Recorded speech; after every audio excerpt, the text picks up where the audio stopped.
Hello, fitness business nerds. What's up? Welcome to another episode of the Business of Unicorns podcast. I'm here today with Mr. Mark Fisher. Mr. Mark Fisher, how's your week going? It's very full, but good. Full, but good. We're both talking about, we're recording this on a Tuesday, and I think I said that it feels like it's already been like 3 weeks of this week. Yes. It's just a very full time of year. It's a time of year where I think a lot of people are, including us, are kind of sprinting to get as much done as we can by the end of the year, while also taking as much time off as possible for the holidays. And it's catching up with me already, and it's only October.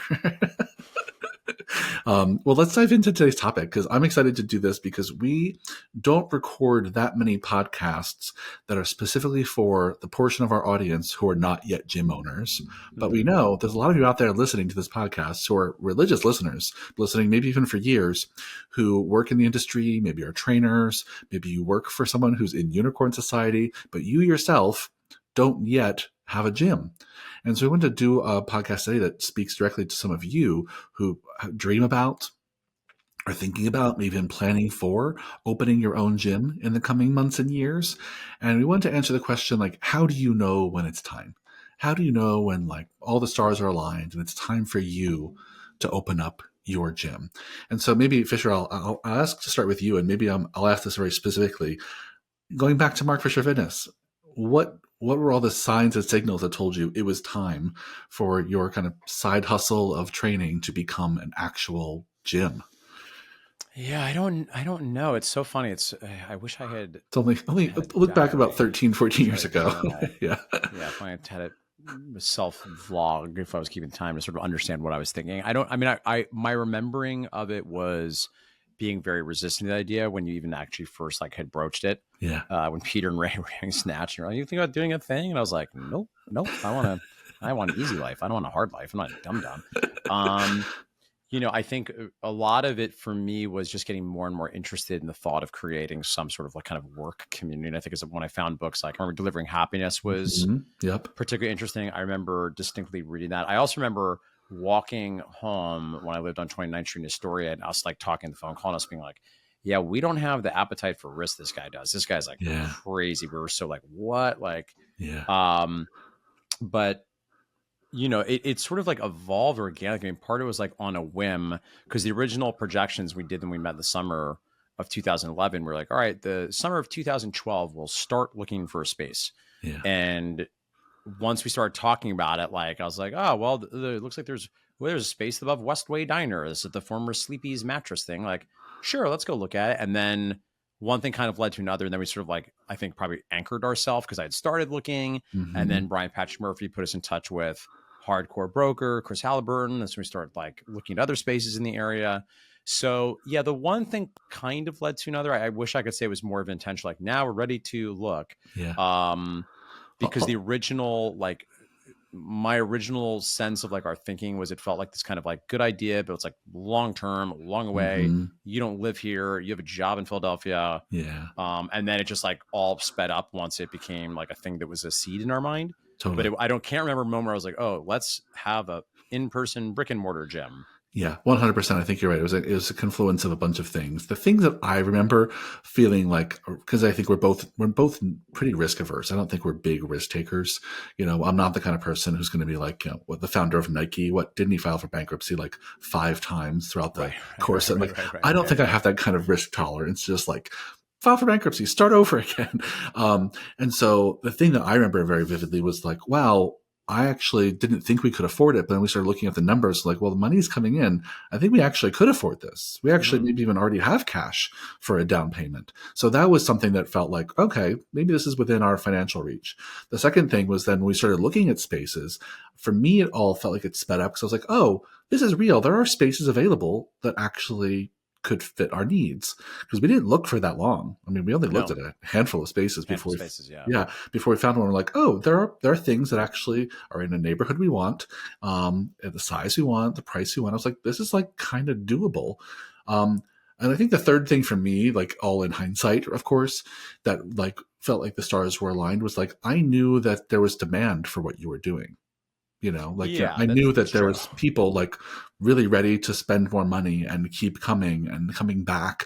We had people coming back to do Snatch in 6 weeks again.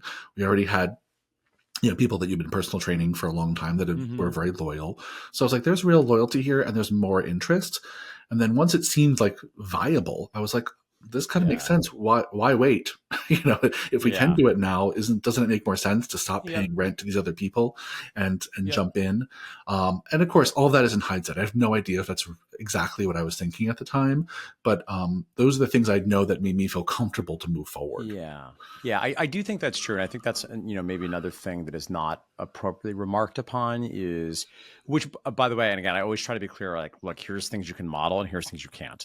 Yeah. I think things you can model is make sure everybody you possibly know knows this is a thing that you're doing. Yes. The thing that's hard to model is one, the sheer volume of people that certainly me and Brian Patrick Murphy personally knew was just like an absurd number of hundreds and hundreds of people that we Yeah. knew and would say hello to by name if we walked into a bar.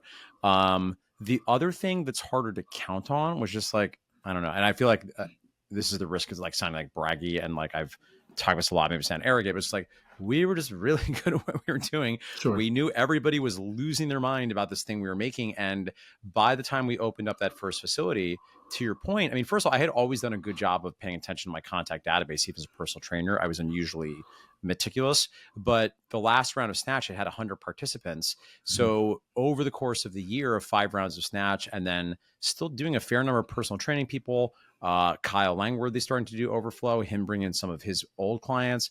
We had maybe 150, 160 people that had paid us money at some point in that year for our services and seemed very, very happy with it and hunger to do more. That's a crazy number. I mean, a lot of without having our own space, right? This is all like future rented gym space. owners, are usually not coming in with 160 people that had already paid money in that past year. And of course, listen, they didn't all move forward, and we don't have a very good rags to riches story because from day one things did go pretty good. But I mean, there definitely was like a scary week, a scary 3 days in January of 2012. We're like, wait a minute, because not everybody bought right away. And I think we did do probably some founders rate time sensitive offer, if I can remember, in the mists of time. I also remember in those first few years, I feel like we changed up like our price point and packaged our services. Like we repackaged we lowered our rates in our second year. Times. We were like, we made it cheaper. And because we were just throwing spaghetti against the wall. There was really not a lot of benchmarking you could do back in 2011. That's also true. To our offense, we were. Neither of us had really ever worked in a gym before. I mean, I worked in one as a massage therapist, but it was a big box gym. And so I think, but I do think you're right that's for all of our people listening who might want to open up a gym. I do think all of the things we've mentioned so far are good things to look for. Like, are you developing an audience who's following you? Have you at least had dozens of people pay you and be happy to pay you again? Right? Yeah. Do you have the financial means somehow with yourself or with loans or family and friends to build out a space, from the security deposit to a runway of cash? Like, where's the money coming from? Are you earning that through your day job or you're earning that through training? I also think, just practically speaking, not every market it's going to be easy to find a space that's a startup space for a gym. Yeah, that's very true. Right. And I think in New York, I don't know what the market was even like in terms of real estate back then. So I just moved there, but we seem to have a handful of options. There seem to be really accessible options of 1,500 square feet kind of places. Yeah, I think that's true. And I think that's true. I think, we were looking, this was in the summer of 2011. So I think, not to be underappreciated, we were still in the shadows of the financial crisis. That's true. So we were still getting some of the benefits. The city was still coming back at that point, even though it had been a few years by then. And in practice, our landlord, we got very lucky with, and I think we both had a very good profit relationship, and he still has a great tenant down the street from where I record in Speakeasy of Strength. Yeah. They just needed somebody, if I remember correctly. I mean, it's getting into the weeds and not of interest for how people decide, but if I remember correctly, they had bought the building in the 90s and it took them like 12 years to renovate it. And then it's still a weird, not good street. So they couldn't find like tenants. And anyway, we were the first people in that space. Yeah, because we got it for like a song. I mean, even at the time, it was like reasonably priced. Yeah. And New York is always bouncing around. The real estate market here is very interesting. I think even now, I think things are heating back up. But there was even a period post-pandemic where New York rates were cheaper than most other tier 1 markets. And to this day, Hell's Kitchen, and this unfortunately probably says more about the challenges of the neighborhood than about what an amazing opportunity is. It's a lot of empty storefronts Yeah, still for in sure. that particular neighborhood. Yeah. And that's not the case in every neighborhood in New York. New York is like every city, the neighborhoods are quite different. But as it happens, was Hell's Kitchen was never a very sexy, hot property. And we needed to be there because that's where we had always been. And that's where the Broadway community was. So for us, it worked out really well. And there wasn't a lot of competition. And it was not a very expensive place to have a commercial real estate Yeah. in the grand scheme of things. 100%. So, the other thing I think of when I zoom out and think of like, how do our people listening know when it's time to open up a gym? When is the right time for you?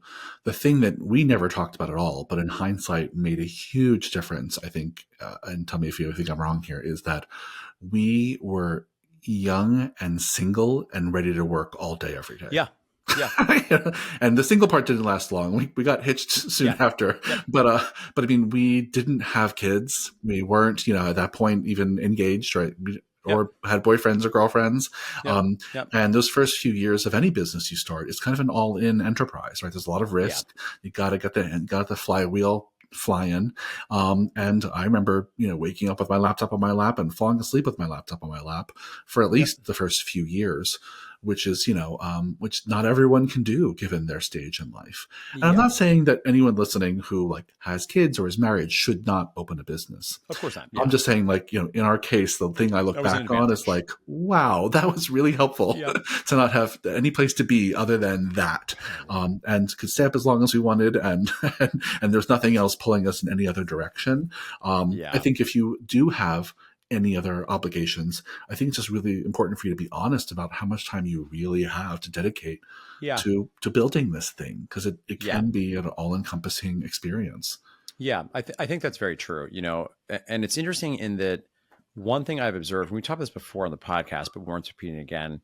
I think an interesting question, which is a corollary of when do I open up a gym, is like, how long is too long to grind? The answer, of course, depends a little bit, but I'm like, I don't know, a year?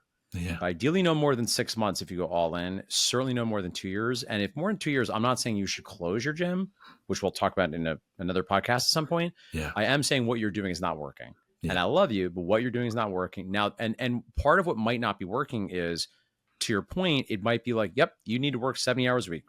Problem is you keep trying to do this on 40 hours a week and you're on the floor 30 hours a week. So you keep not putting the work on the business. You need to just not sleep for 6 months. And that's like ugly, like no one's out loud. Sorry, this is the nature of the beast. It's a competitive world out there, and you might just be willing to work like just crushingly brutal hours. Now, again, if you're working crushingly brutal hours for 2 years and your numbers are not moving, what you're doing is not working. And you're either doing the wrong things, or what you're doing, you're not doing well. Or maybe it feels like you're working 70 hours, but in fact, you're quite distracted, and the actual amount of the density of your productivity is in fact low. But in the beginning, there's somebody said for having bandwidth. And again, I think even with a family, there's a world, particularly if you're saying, ideally, we're not on the 2-year plan, ideally we're on the 6-month plan, you can communicate that with the spouse, right? And the reality is, if you get this right, on the other end, there obviously are upsides of income and freedom that you can't have as an employee, but you might need to negotiate this a little bit and get some buy-in and make sure it's okay with your family that you're going to be busy for, a 6 to, month, and call it a year to be safe at least.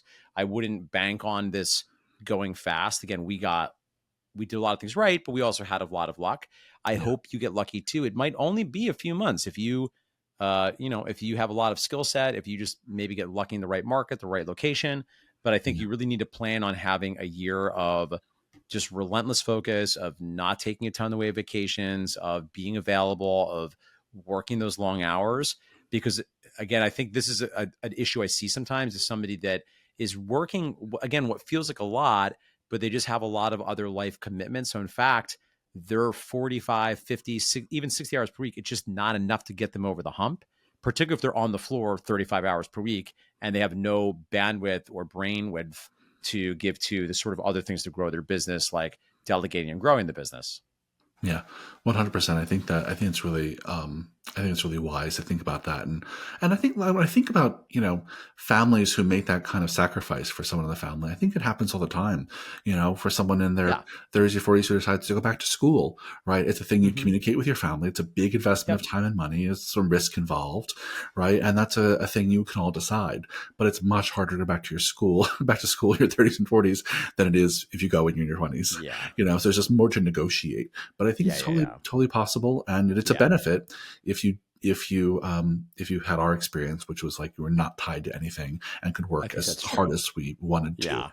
I Um, also think we were kind of the right age in quotes. I think like that was that's probably true. maybe could have done a couple years earlier. It would have been nice to have a wealth compound longer. Yeah, But I was 31, you were 32. yeah. So we were like We're not young babies. Yeah, enough that we had a lot of energy and that we didn't have a lot of things tying us down. And we were able to take a little bit of a risk where if we, whiffed and it didn't work, it wouldn't have been the end of the world by any means. It's certainly, not what I had going on professionally at that point. But sure. on the other hand, we were old enough, Yeah, right? We were old enough that we were like enough organized. You'd had, actual job experience. We were like organized in the way that people in their early 30s are, that sometimes you're not going to be in your early 20s, yeah, particularly in the continued extension of our social adolescence in in America. So that I think was also its own sort of unique value. Not to say that you need to be that age, but I think that's another. I think we're dancing around another weird, probably un PC, un HR friendly conversation around like different ages. You're going to be good at yeah. different things, and I think there's again, a I don't want to say sense it's of too late in your 40s by any means, like no, by no, no no. means at Yeah, all. yeah. Again, I'm like, But for me, the interested thing you're in other dancing around is things a at this little bit point, like but a maturity, right? There's like a sense of like knowing what you bring to the table, having some experience and skill set to leverage, right? yeah, But not being so set in your ways that that it's hard to be innovative or creative or stretch yourself, yeah, yeah, yeah, right? There yeah. is a It's kind of a sweet spot of malleability. Yep. That's true, right? That brings to mind Arthur C. Brooks is excellent from Strength to Strength, this concept of fluid intelligence versus crystallized intelligence. There's just Yeah, different skills you have at different points, right? And I would note, we obviously move in a very specific subculture of America, but in practice, there's probably even a case to be made to do this like in your mid 40s when your kids are in college. sure. Like Yeah, there's there's a different American kind of freedom subcultures at that where stage. Yeah, yeah, yeah, where suddenly you're like, wow, I have all this time. My kids are, later in high school. They don't want to hang out with me anyway. yeah. And I have a lot more capacity now, And right? In New York, it's we have some unicorn society members who are in that place who at this 100%. point in their mid to late 40s invested in a franchise or finally opened up that Yep. studio they wanted to or Yep. bought the studio they worked at or so I think that you're right that there's another kind of moment that comes later in life where you have that flexibility and Yeah. also some wisdom to bring to bear and Yeah. some maybe resources to invest and Yeah. so I think that makes a lot of sense. Um, Maybe let's try and recap just, if we're to make a list for our listeners of the kinds of things to be thinking about, right? It's not a Mhm. definitive list, but the kinds of things to be thinking about to know it's time. What would you put on that list? Yeah. I mean, I think certainly an assessment of is this realistic given any capacity constraints you have with Hmm. life, right? Are you Yep. managing aging parents? Do you have small children? Do you have another work commitment that you would have to do concurrently that means this is maybe a non-starter? Certainly, financial resources is a piece of this, right? Do you either have or have access to money? As far as how much you open a gym, how much it costs to open a gym, I don't know, 100 grand in most markets. Yeah. It might be more if you want to do a really good job. In some markets, you might be able to go a little bit lower. I mean, this was 15 years ago, but I mean, we opened ours for like a Skittle. It was like 40 grand. It was Yes. like 20 grand on equipment and 20 grand on Yeah. some crappy floors. And we painted the thing with the help of some ninjas. And Yeah. so, again, this was New York City, but it was 15 years ago. I'd imagine you're going to need at least 50 grand, even if you're doing this on the absolute cheapest possible bare minimum plan. And I probably would encourage you to do it on the cheapest possible bare minimum plan for the most part. So you need life capacity, you need capital, you need ideally the right kind of real estate in your market. Yeah. Another thing we advocate for is don't go too big. I'd rather see you hit some constraints on the size of the gym because you have so much demand than have a space that whiffs and you don't have enough people to fill it up or enough services to make it make sense of it. And I think one other thing that we haven't really talked about is probably worth saying out loud is just getting some business know-how. Yeah. right? So, plug, we have a course. If you go to businessunicorns.com/open-strong, maybe Rosemary can throw that in the show notes. You can check it. We do have a course on this that I think will save you a lot of time and a lot of grief, because something that has become a constant topic of conversation is getting the model right and Mhm. avoiding issues later by having the right price point and the right service suites and not paying too much and getting too much space, et cetera, et cetera. So yeah, anything else I'm missing that you would add to that list? No, I think that's it. I think the only thing that we talked about that I'll throw on there is just, having some proof of concept that you have clients that want more of you, Yeah. right? Like Yeah. having been being a personal trainer or worked in a gym long enough to know that you're good at this work. You like doing the Right. training. You want to do more of it, and you have evidence that there's demand. There's Yeah. demand for what you're offering. That really helps you, open strong, like the course is called, Mhm. by having some momentum behind your back, some wind at your back would be nice. Yeah. Well, I think let's leave it there. I think, it's a good plug for the course. The course does walk you through almost everything we talked about here today and much Mhm. more. And so if you are at that place where you're thinking about opening up the gym, go check it out. I think it's priced right. It's really pretty inexpensive for someone who might be on a tight budget, not yet ready to open up their gym. We priced it like that on purpose so you can afford it and then use it to open up your Mhm. gym.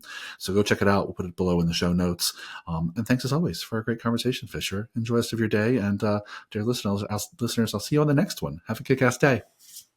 Bye.